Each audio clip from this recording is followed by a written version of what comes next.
ketemu lagi di Bincang Online, masih bersama narasumber kita kali ini yaitu Ibu Vita Dato. Halo Ibu, masih terhubung dengan kami Bu?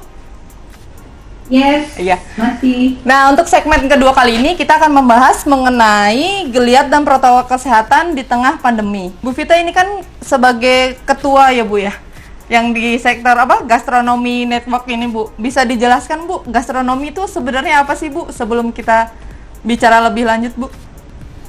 Oke, ya ini pertanyaan bagus ya, karena memang kalau di dunia, terutama di dunia tourism atau pariwisata ya di dunia itu sudah mengenal kata gastronomi sudah cukup lama. Tapi di Indonesia orang lebih mengenal sebagai wisata kuliner gitu ya. Iya Bu. Nah jadi kalau yang namanya gastronomi itu adalah ilmu pengetahuan ataupun seni, termasuk seni di dalamnya yang mempelajari tentang kebiasaan makan yang baik di satu wilayah yang melibatkan pasti adanya lokal produk ataupun lokal wisdom setempat, termasuk budaya, ada sejarah dan heritage-nya. Jadi kalau bicara gastronomi itu kita nggak cuma bicara makanan, tetapi kita bicara tentang bahannya, dari mana, apa, dan bagaimana cerita dari makanan itu, terus cara masaknya seperti apa. Jadi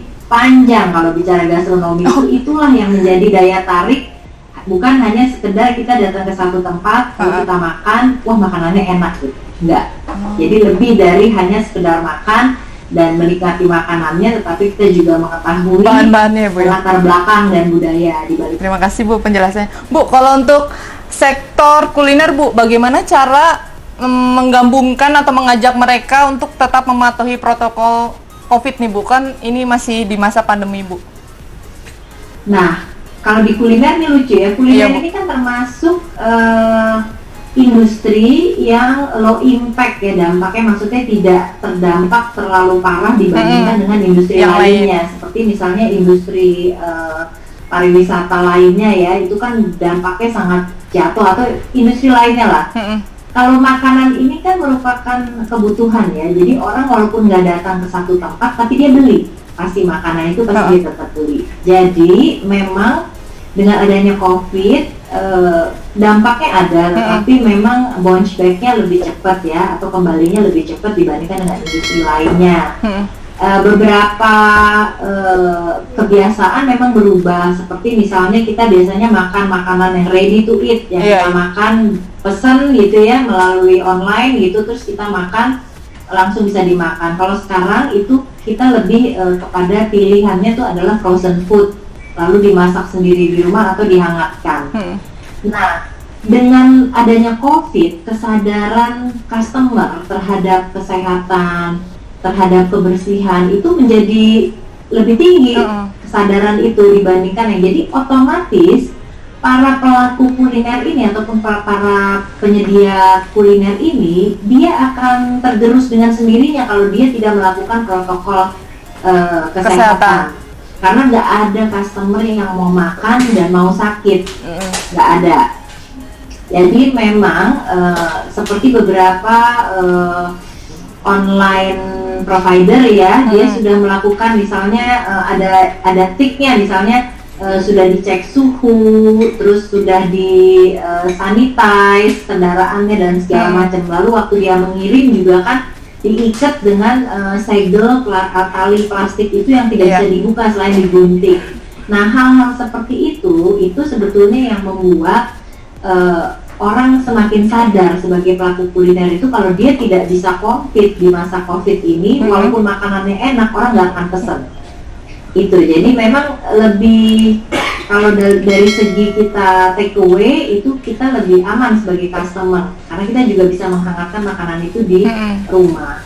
Nah, yang terdampak besar ini adalah justru kaki lima, karena tanpa COVID yang masalah terbesar di industri kuliner kita ini adalah masalah food safety dan hygiene atau kesehatan.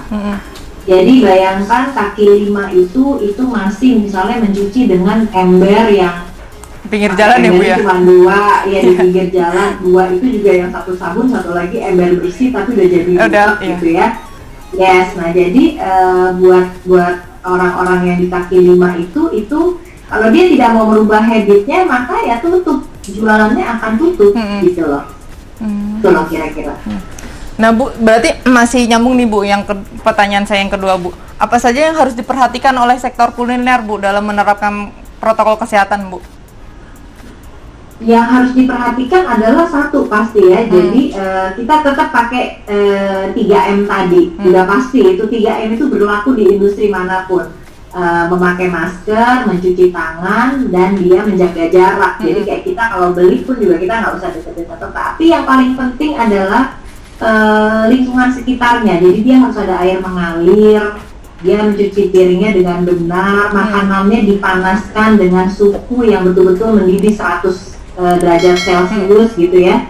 Dan makanan dingin mungkin agak sulit untuk untuk kaki lima ya, untuk dijajakan gitu, karena memang bakteri akan lebih banyak menempel pada makanan yang seperti itu gitu ya, salad atau apa.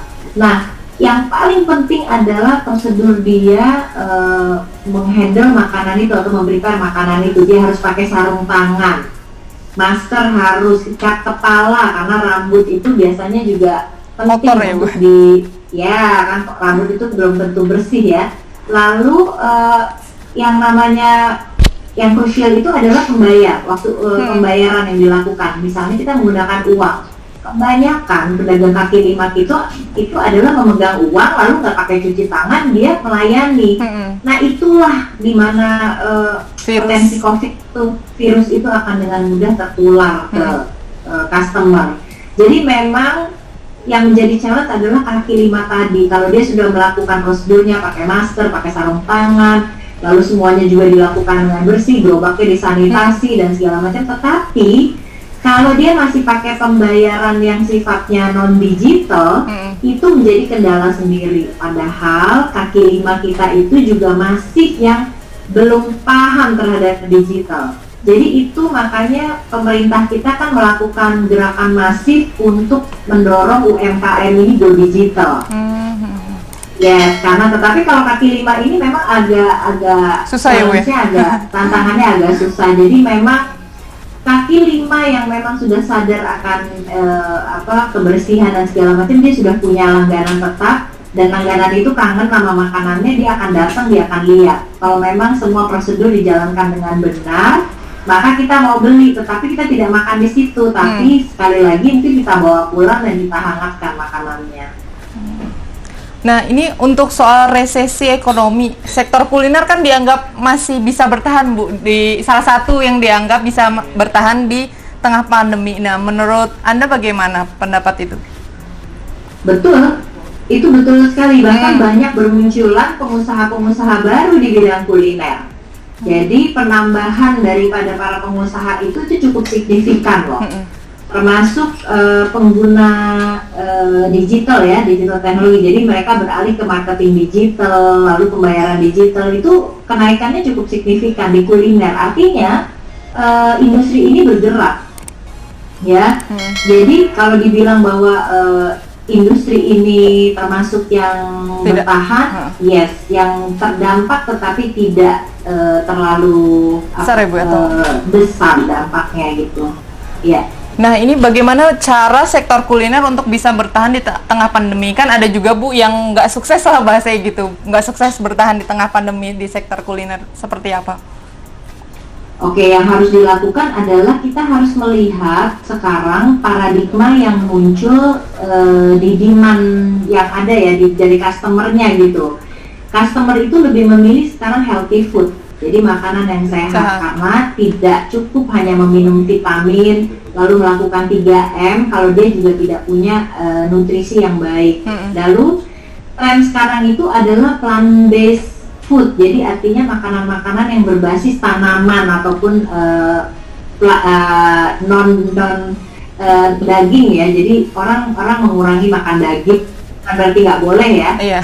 Tapi sudah ada beberapa fakta bahwa yang seperti di Wuhan kan, kebanyakan kan mereka banyak yang vegetarian ya, sehingga di situ dibilang katanya kalau vegetarian itu lebih kuat terhadap COVID ya, jadi artinya badannya lebih kuat gitu. Nah ini yang memang harus diinikan. Lalu customer itu sukanya sekarang lebih mau take away. Jadi kita juga harus siap dengan take away ya. Dan frozen food itu lagi tren banget. Nah, karena mereka stay di rumah lebih banyak bersama family, jadi mungkin para pengusaha kuliner ini harus kreatif membuat paket yang ekonomis, artinya memang value of money-nya ada, karena semua orang, siapapun itu, walaupun dia uangnya juga berlebihan gitu, tetapi saya yakin saat COVID ini semua orang lebih bijak di dalam membelanjakan uangnya. Jadi kalau pengusaha restoran itu tidak membuat paket, misalnya family paket, dimana misalnya kalau satu-satu dia bayar misalnya untuk 5 orang 500.000, tapi kalau family packet dia jual hanya dengan 350.000 atau 400.000. Nah, hal-hal seperti itu kita harus kreatif. Di samping itu kita jangan main di jadi kita harus memilih gitu, kita harus punya value proposition ya. Memilih makanan yang memang tidak banyak dijual oleh yang lainnya, Bu. Ya. Iya, kalau enggak kita nggak bisa bersaing gitu. Kira-kira begitu tips-tips saya untuk bisa terus bertahan di industri kuliner. Untuk ini terutama untuk mereka yang kalau memiliki karyawan yang banyak tuh seperti apa, Bu? Kalau mereka kadang-kadang ada juga yang harus mem-PHK karyawannya gitu, Bu. Nah, ini kita kan bicara kalau kuliner yang memang dia bisnisnya sudah besar ya. Yang tadi ditanyakan adalah yang sudah besar, di mana dia sudah punya karyawan banyak, outletnya juga mungkin banyak. Sementara dengan adanya PSBB, dengan adanya peraturan-peraturan yang memang yang dikeluarkan oleh pemerintah di dalam mengendalikan COVID. Terus di sisi lain adalah banyaknya orang yang takut keluar ke mall untuk makan, maka otomatis omsetnya menurun. Bahkan saya juga baca ya, bulan Oktober lalu pengurus PHRI pusat mengatakan bahwa ada 1.500 totalnya restoran yang ada di mall itu akan tutup di bulan November ini. Nah, sebetulnya siapa sih Mbak yang mau mem-PHK-kan karyawannya? Saya yakin sekali pengusaha-pengusaha manapun juga kalau dia bisa bertahan, mereka akan bertahan. Tetapi ada satu prinsip yang harus juga dimengerti oleh banyak orang gitu ya, bahwa kalau kita mau menolong orang, kita harus bisa menolong diri kita sendiri, atau kita mesti bertahan untuk bisa menciptakan lapangan kerja, dan pada saat COVID telah terkendali, maka kita bisa tetap memberikan lapangan kerja pada banyak orang. Tapi kalau kita bangkrut karena kita memang tidak bijak di dalam membuat keputusan, sehingga akhirnya kita harus tutup, pada saat COVID terkendali, maka usaha kita tuh juga tidak akan buka lagi. Berarti memang ada kata-kata tuh, mundur satu langkah untuk kemudian kita berlari, atau mundur beberapa langkah bersiap-siap untuk berlari. Nah, hal-hal seperti ini kayaknya Mbak memang harus dimengerti oleh banyak orang. Kita juga nggak boleh bilang maksudnya kenapa sampai PHK itu menyakitkan dan terus disalahkan adalah para pengusahanya. Padahal mereka sudah berusaha misalnya merumahkan dengan memberikan setengah dari gajinya. Tetapi kalau ini terus berlanjut, COVID terus berlanjut, sampai kapan mereka bertahan? Itu sebabnya gerakan pakai masker itu tuh gemes banget. Gimana caranya membuat orang memakai masker supaya paling tidak bisa menurunkan angka COVID. itu, gitu loh. Terima kasih Bu atas perbincangannya kali ini. Sama-sama, mudah-mudahan bermanfaat. Iya, Dan Bu. sekali lagi saya mengajak semua Bu. pemirsa jpnn.com untuk memakai masker, mencuci tangan, dan menjaga jarak. Kalau kita cinta tanah air kita, cinta negeri kita, dan kita ingin Indonesia maju, maka patuhi itu. Oke, Ibu terima kasih ya Bu. Sama-sama.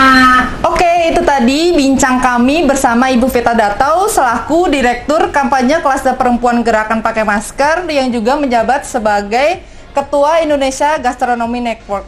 Seperti pesan Ibu Vita tadi, jangan lupa selalu menerapkan protokol kesehatan 3M. Mencuci tangan pakai sabun di air mengalir, menjaga jarak, serta menggunakan masker. Saya Yesi Artada, sampai bertemu di bincang online selanjutnya. Bye-bye.